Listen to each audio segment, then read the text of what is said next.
मेरे जीवन में कई बार डर मुझे छोटे छोटे या कभी बड़े काम भी करने से रोक देता है। असफलता का डर या कभी कभी नकारे जाने का डर। इस डर से कैसे छुटकारा पाएं? आप किसी ऐसी चीज से छुटकारा नहीं पा सकते जिसका कोई अस्तित्व ही नहीं है। इस समय क्या आप डरे हुए हैं? अभी कि मैं आपको नुकसान पहुंचाने वाली कोई बात कह दूंगा, क्या इसी बात का डर है? अपने जीवन के हर पल में क्या आपको डर लगता है?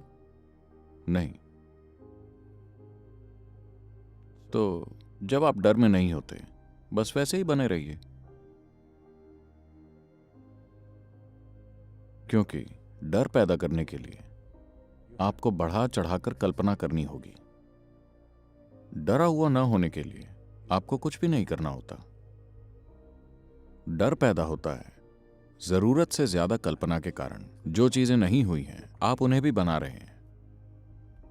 क्या हो सकता है आपके मन के हिसाब से चीजें उससे हजारों अलग अलग तरीकों से होती हैं। ज्यादातर वो कभी होती भी नहीं। जिन चीजों का आपको डर रहा है, 100 चीजें लीजिए जिनका आपको डर रहा है, शायद उनमें से 99 चीजें कभी नहीं हुई, है ना? तो आपका डर हमेशा उन चीजों के बारे में होता है जिनका कोई अस्तित्व नहीं है। आप किसी ऐसी चीज से लड़ नहीं सकते या छुटकारा नहीं पा सकते जिसका अस्तित्व ही नहीं है। हम किसी ऐसी चीज से छुटकारा पा सकते हैं जिसका अस्तित्व है। आप किसी ऐसी चीज से छुटकारा नहीं पा सकते जिसका अस्तित्व ही नहीं है। हमें बस उस कोशिश को छोड़ना होगा। डर का मजा लीजिए। वैसे भी आपने ही इसे बनाया है। आपको डरावनी फिल्में पसंद है? हाँ, आप मना कर रहे हैं, लेकिन आप ही उन्हें बना रहे हैं। ये फिल्में कमाई नहीं कर रही, बस इतना ही। डर का मतलब है कि आप अपने मन में डरावनी फिल्में बना रहे हैं। उन्हें कोई और नहीं देखना चाहता। निर्माता के लिए अच्छी बात नहीं है, लेकिन आप उन्हें बना रहे हैं। तो आप कुछ और बनाइए। कॉमेडी फिल्म बनाइए, लव स्टोरी, सस्पेंस, थ्रिलर। आज कुछ और बनाकर देखिए। बस बैठिए और एक लव स्टोरी, एक सस्पेंस थ्रिलर और एक कॉमेडी फिल्म बनाइए। अपने मन में 5-5 मिनट की फिल्में बनाइए।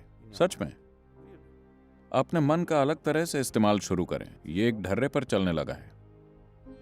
ये बस हर समय डरावनी फिल्में बनाने के पैटर्न पर चलने लगा है। आप बहुत सारी डरावनी फिल्में देख चुके हैं। कुछ और बनाइए।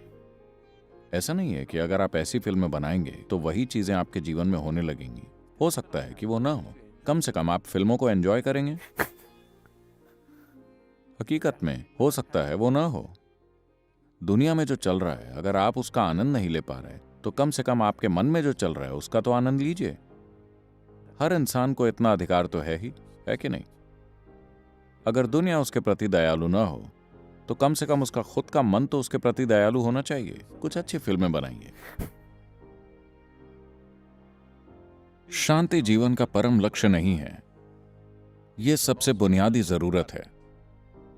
अगर आपने इसे जीवन का परम लक्ष्य माना, तो आपको मरने के बाद ही शांति मिलेगी।